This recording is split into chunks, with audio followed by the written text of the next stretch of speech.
YouTube? This is Very Mellow Man here. Oh, before I forget, what's going on Twitch as well, if you catch this on Twitch somehow. This is Very Mellow Man, and welcome back to my Let's Play of Yu-Gi-Oh! Dark Duel Stories. So first of all, I have to give a heartfelt apology for the audio quality of the previous episode. Everything I wanted to explain, I had hoped I had explained sufficiently and in a way for everyone to understand me, but due to the various audio mixing issues I had beforehand that I didn't even know I had, everything I wanted to say just did not come out the way I wanted to say. So I'm gonna have to basically repeat everything I said in the last video in this video. So okay, let's get this started. Now, I'm not gonna explain the records because I think those speak for themselves. But basically, the point of this game is, it's a very old game that's very near and dear in my heart. Because it was the first Yu-Gi-Oh! Game I ever owned. And it was a very early Christmas present in my life. The good thing about this game, though, is that I don't really have a problem going back to play it, provided I use emulators like this one. Because then I can make the gameplay much faster than it already is. But yeah, I'll explain later as we go back and take on our next opponent. Joey Wheeler. Joey Wheeler. I'm Joey, the school's second best duelist. If you want to face the best, you're gonna have to get through me first. So, right. Even though you all failed to hear this properly the last time, I did explain previously how Tristan's, you can see for yourself that Tristan was a very easy opponent. However, even in Tier 1, there's some guys who have much more, or just a bit bigger of a deal in terms of building a deck. So, between the end of the last episode and the start of this one, I upgraded my deck by inputting some new monster cards. Not only do we have stronger monsters overall, but we have monsters that we can use for more powerful fusions than what I showed off in the last episode. I'll show you guys right now. First turn. Ah, this guy right there. Actually, this might be a really good start. So, let's begin by starting with all over with what this game's about. Right. You get monster cards, spell cards, and trap cards like you do in the original game. Like you just saw, Joey used Sparks. He dealt 50 points of effect damage. Oh, you Sparks twice. Okay. You use Moody Curry. Like, yeah, Tristan doesn't have any magic or trap cards. Joey, however, just opened up with 3. He has cards that deal effect damage and cards that heal him. But he also tried to attack my Joel Bird with timers.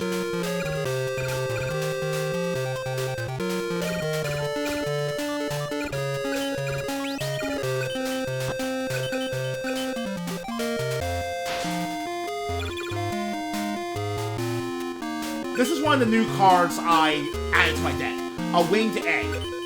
And that's actually one of the best combinations we could draw right now, which I'll show you why when I get the chance to.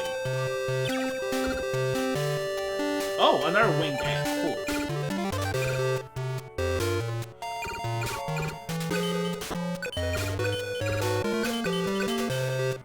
So, like I explained, Fusion, because of how different this game's rule set is from the original Yu-Gi-Oh! Game, one of the most important things to do when playing old Yu-Gi-Oh! Games like this is to learn what the actual mechanics are and build your deck out around those mechanics.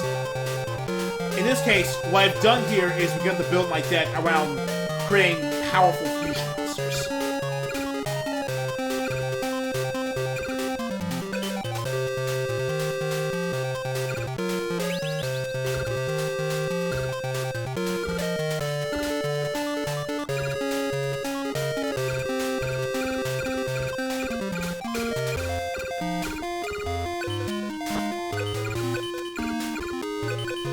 Like so. Even if you had problems listening to me last episode, you can recognize how good the mechanic of fusion is in Dark Duel Stories.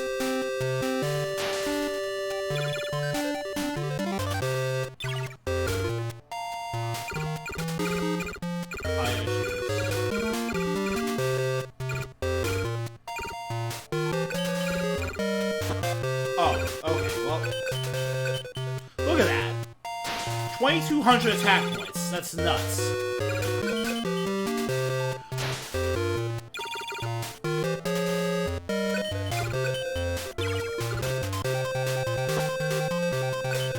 If your opponent already knows what defense fusion monster you had last turn, there's no way for you to fake them out to attack the next turn. Right, one of the best ways to make sure your opponent is always open to lose their life points is for you to just bait them out by playing any monster you want in defense mode. It doesn't matter how many other monsters you have on your side of the field. It doesn't matter how much higher their attack points are compared to the weak little monster your opponent's going to use. If they see you play defense monster, they will summon a monster to attack it.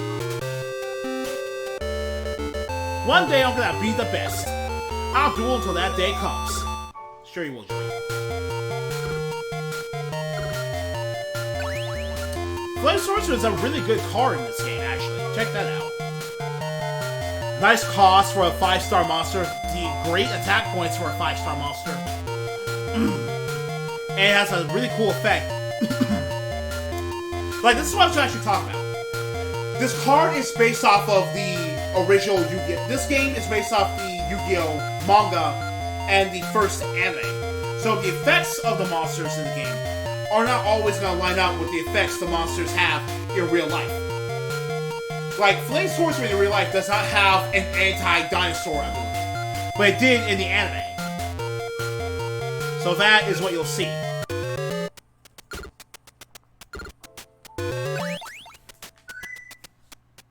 And we get big hints as well. So, let's just go back to Joey again. Let's find out if you can duel. Right. Remember, we need to beat each of these guys 5 times. That's what Tristan said at the beginning of the last episode. And this is what we're going to have to do in this episode.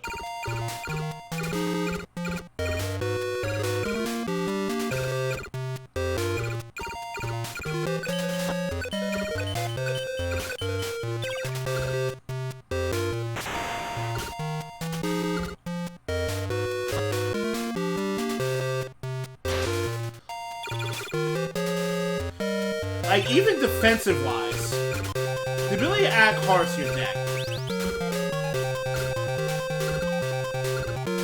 Komori Dragon. Not Metal Dragon, but Komori Dragon.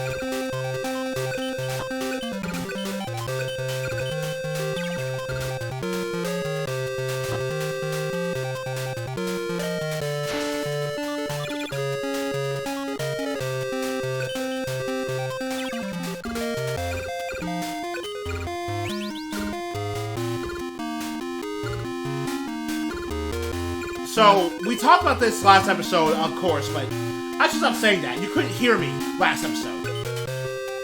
The great thing about this game and the fusion mechanic is that as long as you have a good idea of what monsters work best to bring out certain fusions, you can pretty much build your deck any way you want early game. And dragon monsters are probably... Oh! That sucks. I forgot Joey could do that. Yeah, no. See what I mean? Tristan was nothing. Nothing. And already, we are dealing with the fact that we're losing...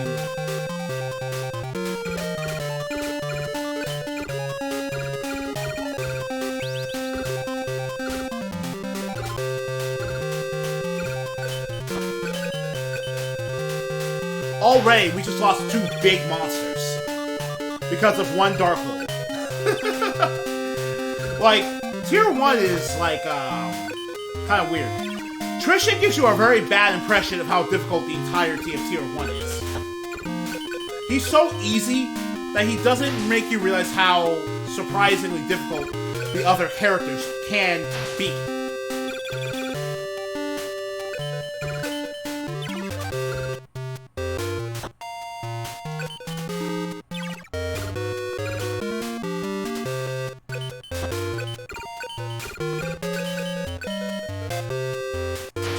And this is actually why I had to upgrade my deck. Oh. Yeah, that's why I had to upgrade my deck. No! Oh, why did I do that? Oh, I forgot about the type advantage. Crap. I forgot about type advantage.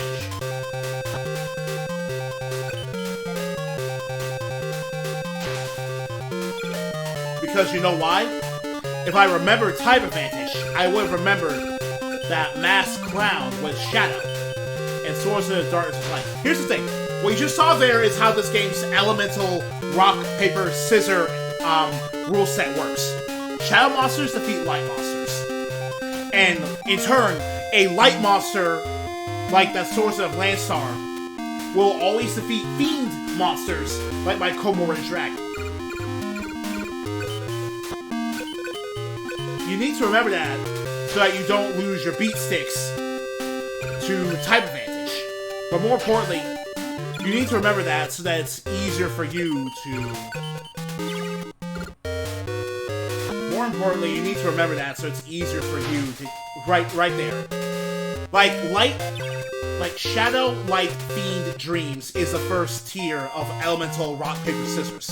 The second tier of Elemental Rock, Paper, Scissors is Fire, Forest,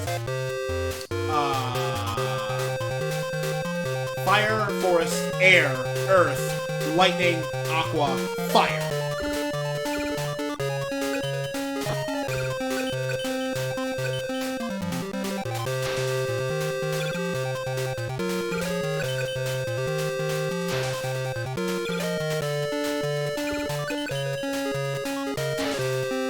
Like, it's not super important early in the game because, generally speaking, you're not gonna run into that many monsters that you need to use type advantage to defeat.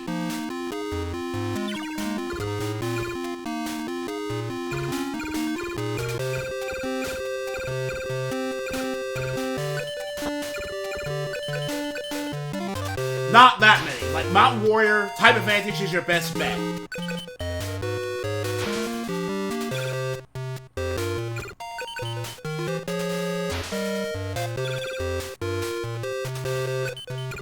Oh, I forgot to mention the hidden icon.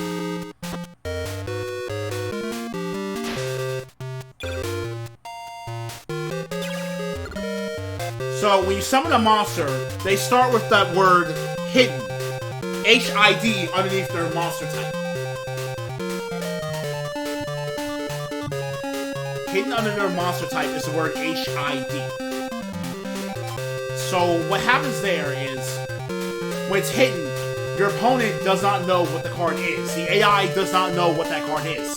That is how the strategy about putting monsters in defense mode to bait them into attacking works.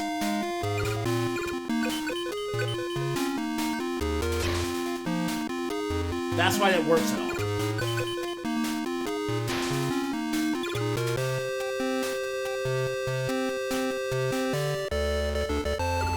And that's Joey defeat number 2.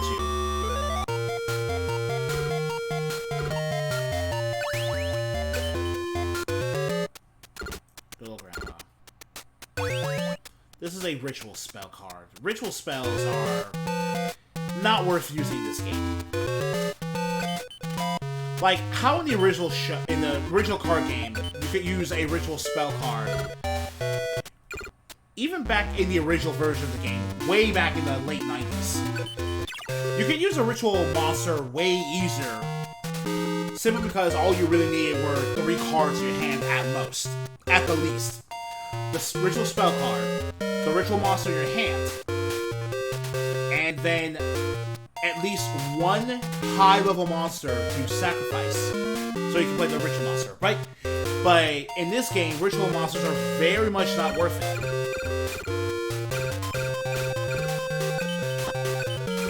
Ritual monsters have a problem where, in order to play them, you need to have the ritual spell card in your hand. The designated ritual sacrifice on the field.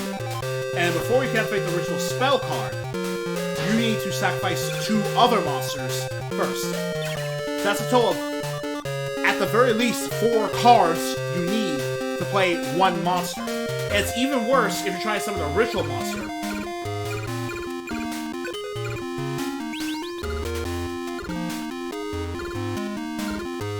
It's far worse if you're trying to summon a ritual monster. that uses a monster who took at least one monster sacrifice.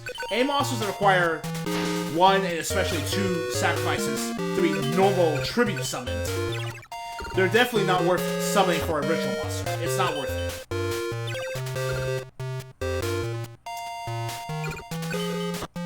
Oh, fusion monsters, they do not start out as hidden, because your opponent has to already know the monster you played. The monsters you played in order to fuse the monster you created.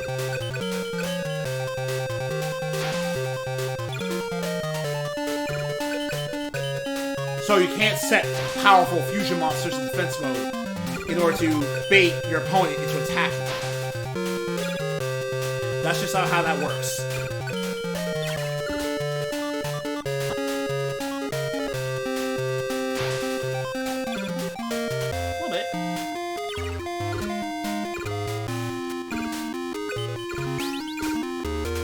However, you can do that with tribute monsters. Just regular old tribute monsters like my winged egg over there.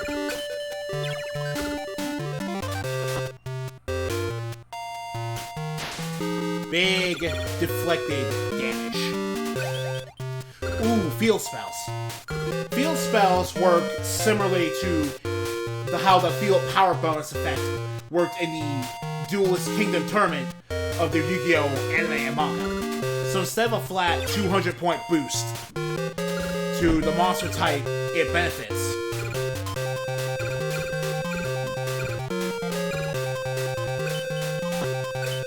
what will happen is that the attack and defense points of the appropriate typed monsters will instead increase by 30%. So they're way more powerful in this game than they would be otherwise. And naturally, that means that the more powerful a monster naturally is, the higher level the field power bonus becomes.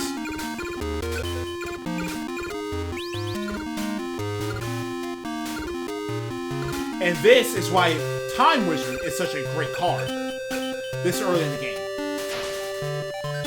Time Wizard already has an effect that allows him to summon Thousand Dragon just by using his effect after you have Baby Dragon on the field. But even then, you have the ability to fuse Time Wizard with any weak dragon monster. Fuse him with any weak dragon monster, and you will always get Thousand Dragon out of it.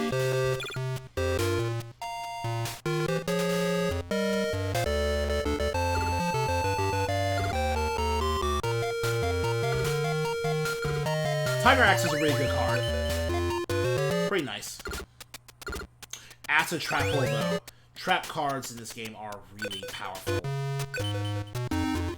But we're not going to use any yet. We're not going to put them in our deck yet.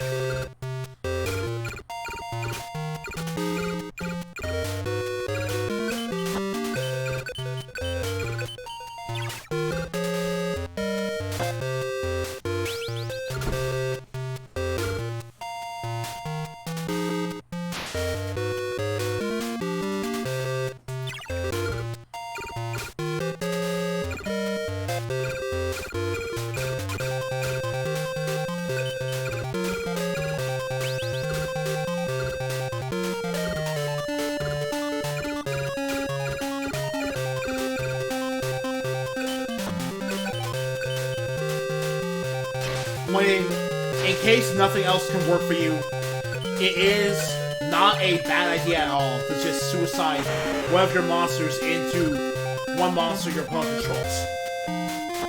Having one less attack to deal with is always better than having potentially two attacks to deal with.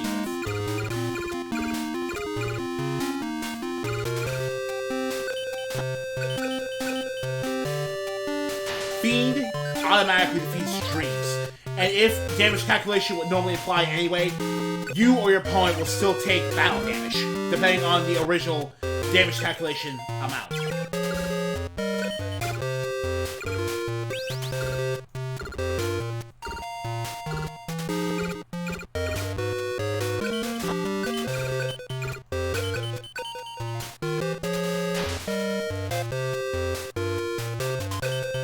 Gigatech Wolf is pretty much the only reason you want to keep around Mindless Radiant.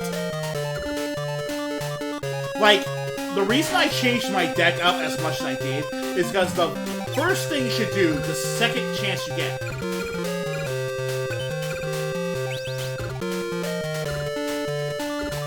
is take out any cards in your deck that have no potential whatsoever for fusion, and replace them with fusion material cards.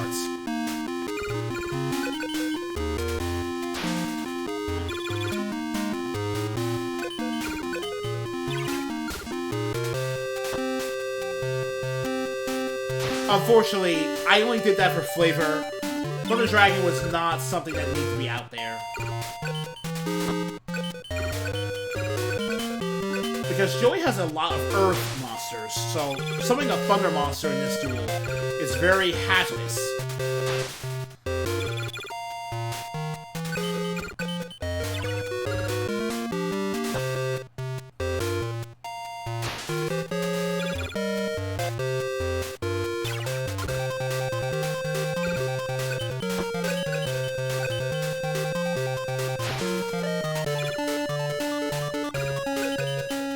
Like Clockwork, though, it's not a huge deal. It's not insurmountable.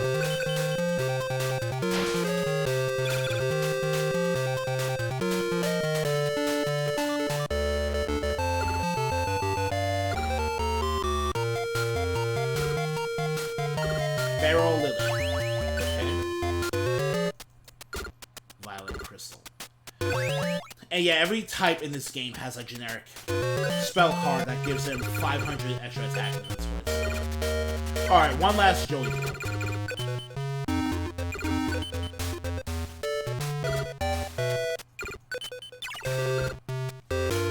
Oh, hey, you started first this time. So, I think I've gone over the rules of this game again. Leg roll.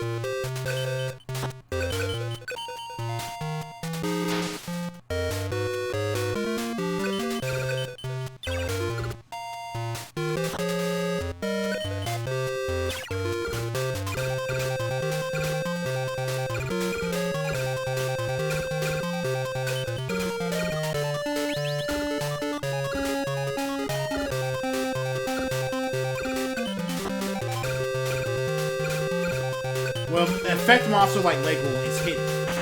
You can activate their special effect.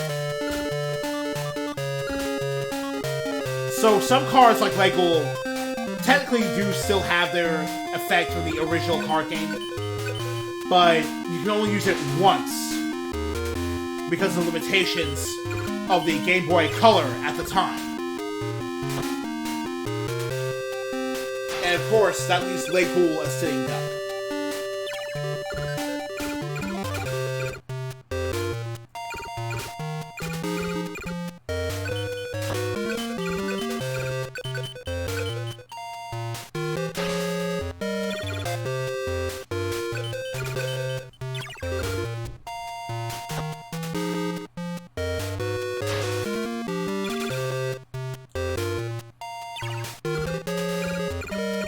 Finally, in regards to the fusion mechanic, one thing you can also do here is chain fusion.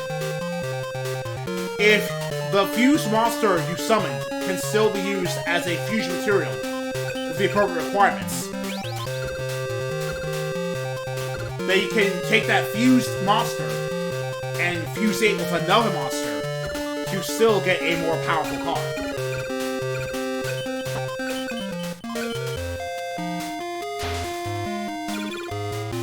It's a really interesting way to stack.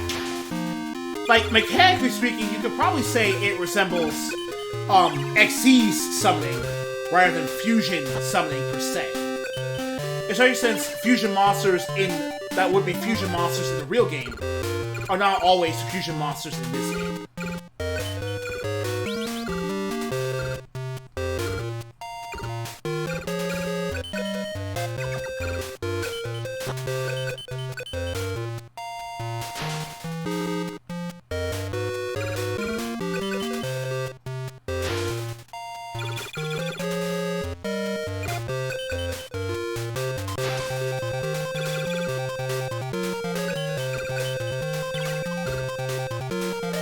And for the record, I am trying to hold back a little on how crazy I can make my deck at this point. Oh, unfortunately, all that work can come tumbling down. Just like that. There goes my Reran.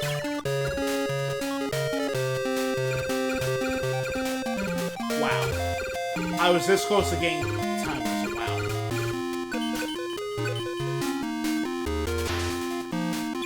Well, whatever. Reran was avenged. You won 5 times. Not bad. Keep it up. We got the Trap Master. Now, Trap Master is actually pretty good because its ability allows you to create an acid trap hole. But again, we'll get into that much later. So, another episode down. I figured we're gonna keep making episodes focused on one duelist, which will make the Let's Play nice and long and give you guys as much content as I can out of this game. So thank you guys for watching and hopefully listening. If you liked this video, leave a like and subscribe so you'll know the next time I give you another episode of our Let's Play of Yu-Gi-Oh! Dark Duel Stories. This is Fairy Melon Man signing off. Tell you all to have a good day.